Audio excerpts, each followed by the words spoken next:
আপোনালোক জানে যে কিছুদিন আগত জুবিন গাৰ্গৰ মৃত্যু হ'ল। ইয়াত কিমান সংখ্যক ছাত্ৰ ছাত্ৰী ইয়াত উপস্থিত আছে মই নাজানো। জুবিন গাৰ্গৰ বিষয়ে, জুবিন গাৰ্গৰ জন্ম কিমান চনত হৈছিল কোনোবা ক'ব পাৰিব নেকি? ইয়াতে জুবিন গাৰ্গৰ মায়াবিনী গান সকলে, মই জানো যে সকলে মায়াবিনী গান সকলোৰে মুখস্থ হৈছে আৰু সকলোৱে ক'ব পাৰিব, কিন্তু জুবিন গাৰ্গৰ বিষয়ে জানে নেকি? জুবিন গাৰ্গে কি কি কথা কৈছিল? তেওঁ গান কিয় গাইছিল? তেওঁ গান গোৱাৰ উদ্দেশ্য আছিল সমাজক ভাল পাইছিল, দেশক ভাল পাইছিল, মাটি জাতি মাটিৰ কথা তেওঁলোকে গানৰ মাজেৰে প্ৰকাশ কৰিছিল, নিজৰ ভাল পোৱাক ব্যক্ত কৰিছিল। জুবিন গাৰ্গে কিন্তু এটা কথা কৈছিল, গামোচাই কোনো জাতি বচাই ৰাখিব নোৱাৰে যদি তেওঁলোকে কিতাপ নপঢ়ে।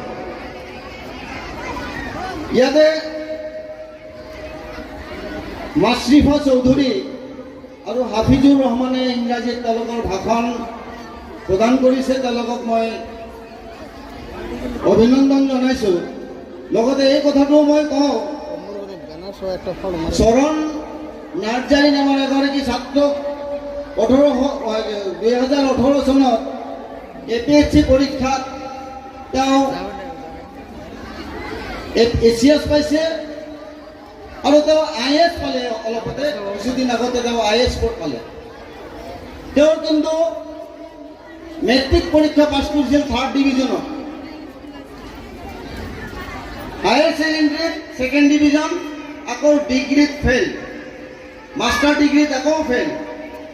তেওঁ বাহিৰত পঢ়িব গৈছিল। তেওঁৰ মনৰ ভিতৰত এটা সাহস আছিল। আপোনালোকে জানে ইয়াত যদি ক্লাছ 10ৰ ছাত্ৰ ছাত্ৰী আছে, এটা চেপ্টাৰ আছে অৰুণিমা সিনহা, অসমীয়া।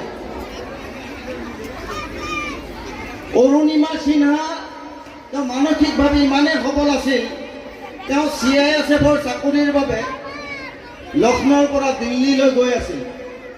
গৈ থাকোঁতে ৰেলত ডকাইতে তাইক ধৰিছিল, ধৰি পেলাই তাই চেইন কাঢ়িবলৈ চেষ্টা কৰিছিল, কাঢ়ি নিয়াৰ কাৰণে চেষ্টা কৰিছিল। যেতিয়া ডকাইতৰ দলটোৱে চেইনডাল কাঢ়ি নিবলৈ চেষ্টা কৰি তেতিয়া অৰুণিমা সিনহাই কৈছিল, এইডাল কেৱল চেইন নহয়, এয়া হৈছে মোৰ মাৰ আশীৰ্বাদ।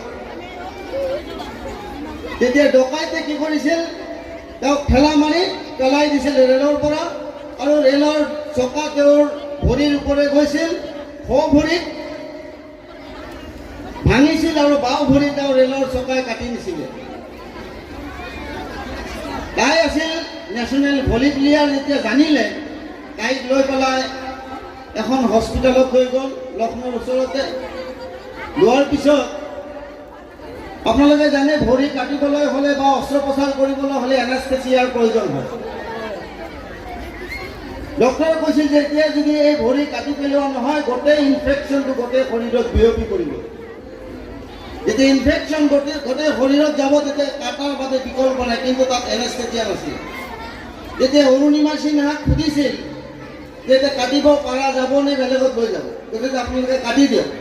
ইমান সাহসী মহিলা আছিল যে তাই তেখেতৰ কি কৰিছিল, ভৰি কাটি দিছিল এনাস্থেচিয়া নোহোৱাকৈ। পিছত গৈ এইমছত ভৰ্তি কৰালে। এইমছত যেতিয়া তাই সুস্থ হ'ল, তেতিয়া অৰুণিমা সিনহাই কৈছিল যে ডক্টৰক কৈছিল যে মই এভাৰেষ্ট শৃংগ আৰোহণ কৰিম।